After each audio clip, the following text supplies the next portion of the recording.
On the news tonight, President Tinubu reaffirms commitment to defeating terrorism, strengthening diplomatic ties with global partners. Police confirm readiness for Anambra governorship election as INEC distributes sensitive materials. NCDC confirms 176 deaths from Lassa fever across 21 states. On the foreign scene, Prime Minister Keir Starmer says United Kingdom all in on net zero. Good evening. This is News at 7 on Western Spring Television. My name is Damilola Raphael. President Bola Tinubu has reaffirmed his administration's commitment to defeating terrorism and strengthening diplomatic ties with Nigeria's global partners. The president declared this just before the Federal Executive Council entered a closed-door session this afternoon, noting that the task ahead is to move forward with clarity of purpose, guided by the renewed hope agenda to build a prosperous Nigeria.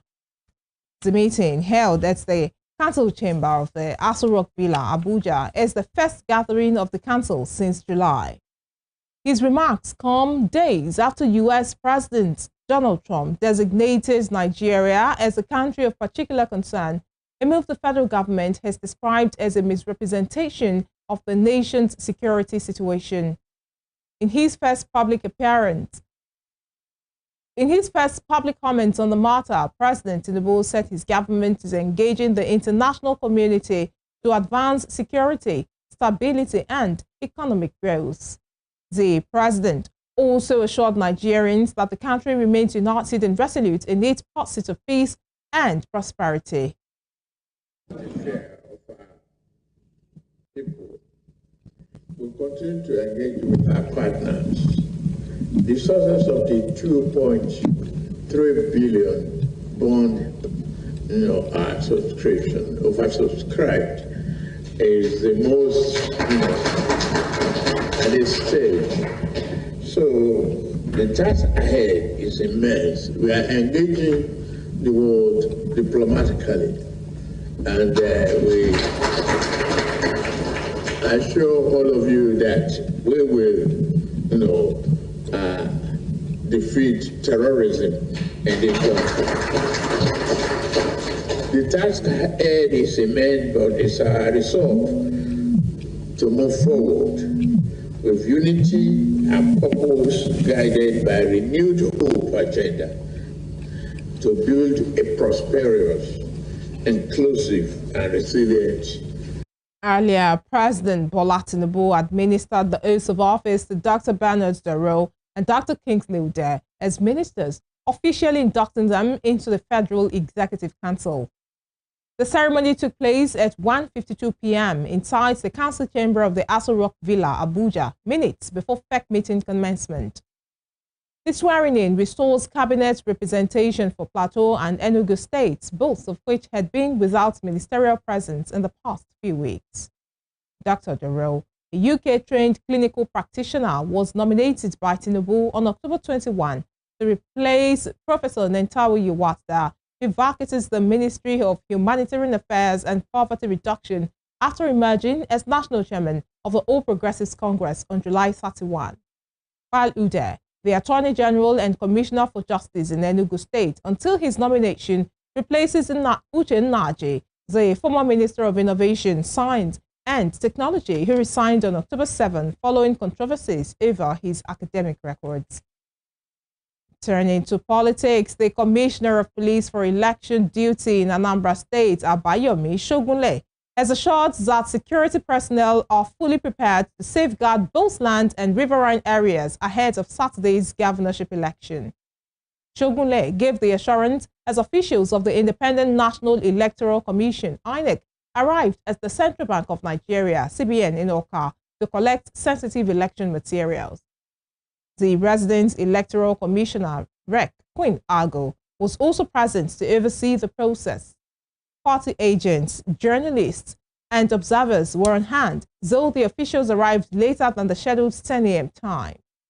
16 candidates are contesting the poll, including Governor Chukwuma Soludo Apga, Nicholas Ukachukwu APC, Paul Chukwuma YPP, George Mogalu LP, and Jude Ezenwafo PDP. INEC Chairman Joash Amukwiton emphasized the Commission's commitment to a credible and peaceful election, warning against vote buying and electoral violence. CP Shugule noted that elections will not be held in 2 polling units due to a lack of registered voters, adding that all security and logistics arrangements have been finalized. As a matter of fact, not just only police officers, we are deploying over 50,000 security agencies. And it's not as if we are going to have all this deployment concentrated in one place. So the only thing that I believe people will notice is that there are citizens in Anambra will notice police presence in all designated polling units. You know, we have over 5,000 polling units in Anambra State, and by the guidelines of INEC, we're supposed to have nothing less than 3 police officers and security agencies in each of these polling units. And then apart from that, so that's already going to over 15,000 personnel that will be securing polling units alone. So in addition to that, we have collation centers in the wards. In addition to that, we have collation centers in the local government. Then in addition to that, we have the CBN, we have the INEC headquarters, which is the final collation center. In addition to that, we have strategic locations where we are going to put security personnel to ensure that adequate police presence to serve as deterrent is felt. So that's why you see this number, this high number. And it's not as if we are just going to put everybody in one place. We're going to have them spread across the state. And I believe this will bring a sign of safety and confidence in security measures that is put in place, and a sign of trust from the members. Meanwhile, the Labour Party governorship candidate in Anambra State, George Mogalu, has charged the Independent National Electoral Commission, INEC, to conduct free, fair, and credible election on Saturday. INEC had earlier scheduled November 8 for the conduct of the off-cycle governorship poll in Anambra State, while the incumbent governor, Charles Soludo, is seeking re-election for another 4 years. Speaking in an interview this morning, Mogalu said Saturday's election would create an opportunity for the electoral body to redeem its image. When asked about his expectations of security agencies, the Labour Party candidate expressed confidence that adequate preparations had been made for the election. He stated that troublemakers, including members of the outlawed indigenous people of Biafra, IPOB, and its armed wing, the Eastern Security Network, ESN, have no power to truncate the election. It's unfair of me to sit down here and then write them off. They have the responsibility to deliver free, fair, credible election to the Anambra. Let me say very emphatically that it's an opportunity for INEC to redeem their image. It's an opportunity for INEC to do what is right and restore the confidence of the people in our election. Let me tell you, in the last elections that took place, the incumbent governor was elected with about 112,000 votes out of about 2.6 million or more registered voters. What that goes to show is that people don't have confidence in the process because they believe their votes don't count. They believe INEC will do what they want to do for the benefit of the people they want to satisfy. But if INEC comes out smoking, comes out giving us a credible electoral process, giving us credible elections, I can guarantee you that Ndanambra will come out to be voted to vote and participate in the process. Let me also say that it is an opportunity for the new INEC chairman to set a standard. Things has to be done right. It's not rocket science. It can be done and it should be done for the benefit of Ndanambra. I have said it repeatedly, let me repeat it.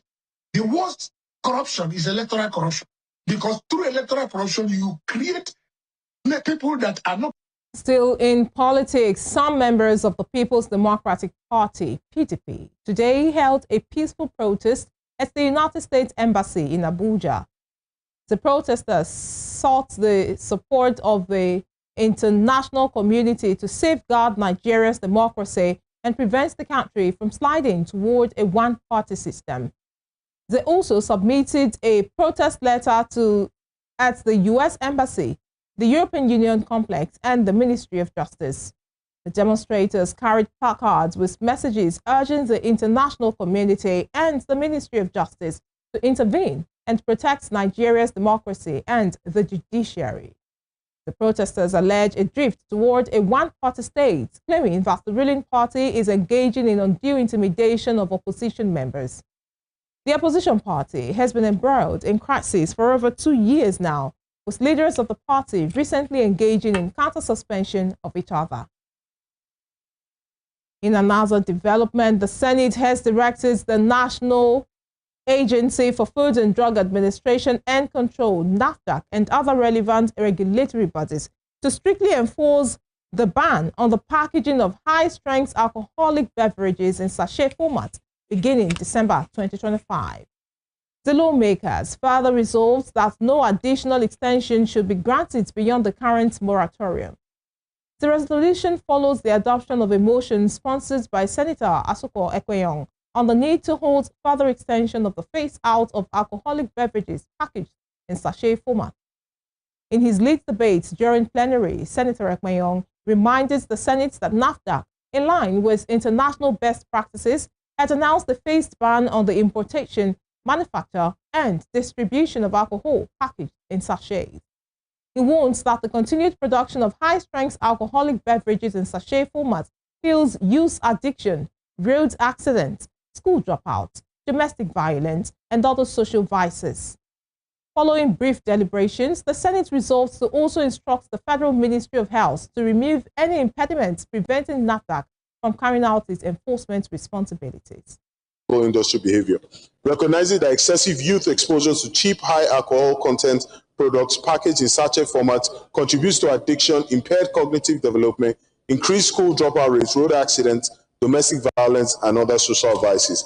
Worried that pushing this moratorium further will impede the full enforcement of the extant powers and responsibilities of NAFDAC as the statutory empowered regulator in Section 5 and Section 31 of its enabling statute, and also undermine ideals of a fitting national alcohol policy, thereby weakening Nigeria's standing as a responsible member of the global community committed to the World Health Organization recommendations on alcohol harm reduction.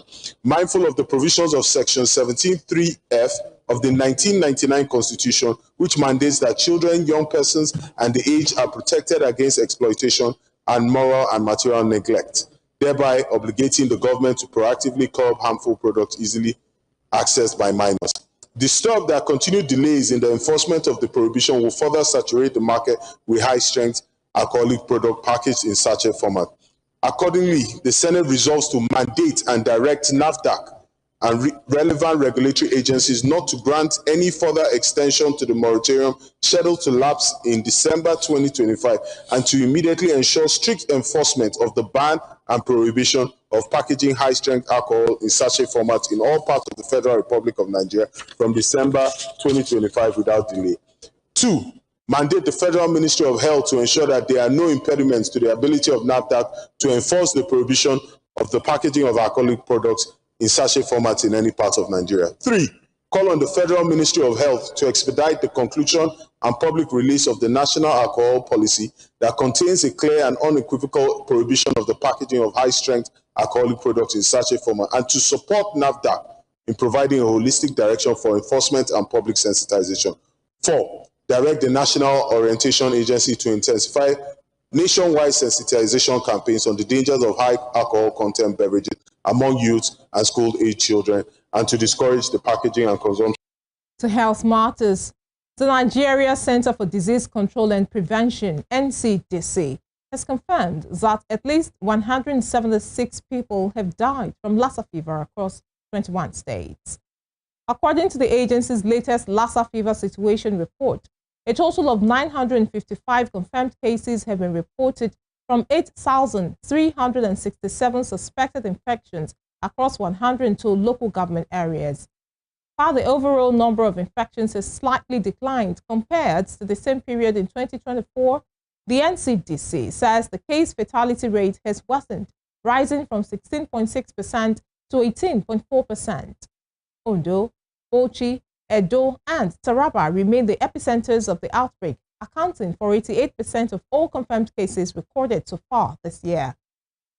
During the reporting week, newly confirmed cases rose slightly from 9 in week 42 to 11 in week 43, all reported from Ondo State. The NCDC also noted that the most affected age group is between 21 and 30 years, with a median age of 30 and a male-to-female ratio of 1 to 0.8. 2,000 people today received financial boost to support their businesses as the Imole Cash Grant and Empowerment Program organized by the Osun State Government. The scheme is part of efforts by the state government to help small and medium-scale businesses grow in the state. Toby Sanusi has more on this. Following a previous registration process, the 2,000 beneficiaries gathered at the Center for Black Culture and International Understanding in Osogbo, the Osun State capital, to receive a 50,000 naira cash grant each. The initiative was put together by the Osun State Ministry of Cooperatives and Empowerment under the Imole Cash Grant and Empowerment Program.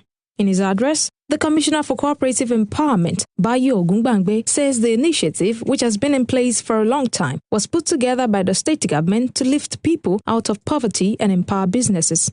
The system of Mr. Governor, the Executive Governor of Osun State, Senator Ademola Nudin Jackson Adeleke, he has made up his mind, God's willing, to lift as many people as possible out of poverty.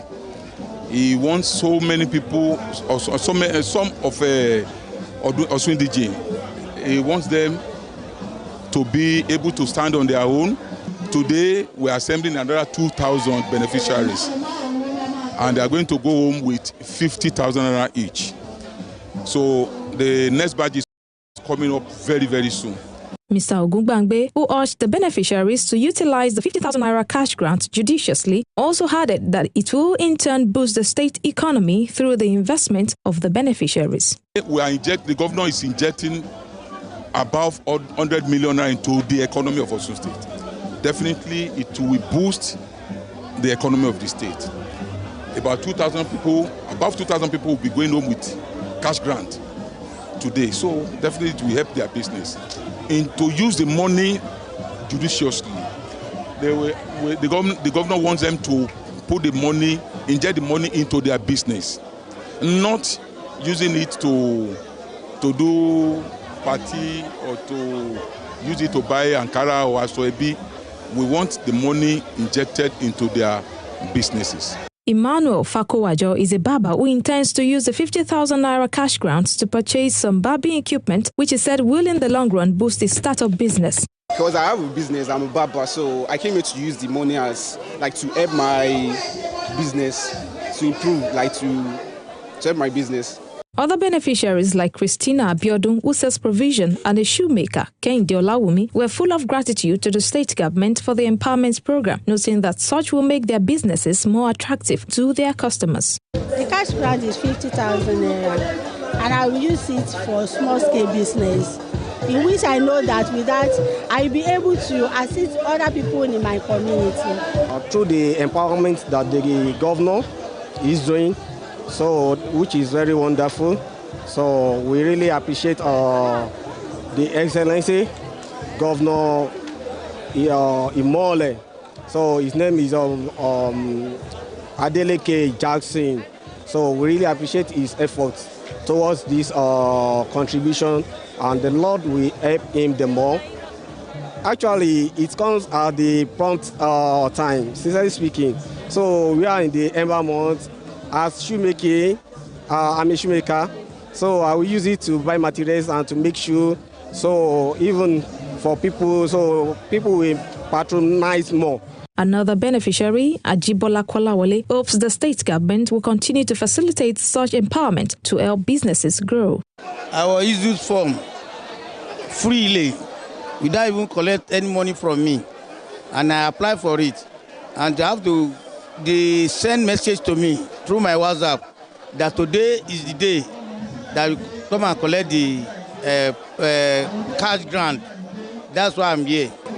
I'll be giving 50,000. I'll use it to support my business, I have an hotel, so I use it to buy some drinks so that I can eat me some amount. And I really appreciate the government for the efforts they have done for me. The Mole Cash Grant and Empowerment Program is part of efforts by the state government to reduce poverty and ensure the development of small and medium-scale businesses. Toby Sanusi, Western Spring Television News. Still to come, legal counsel says no law empowers police to declare Showore wanted. We will bring you more on this when we return.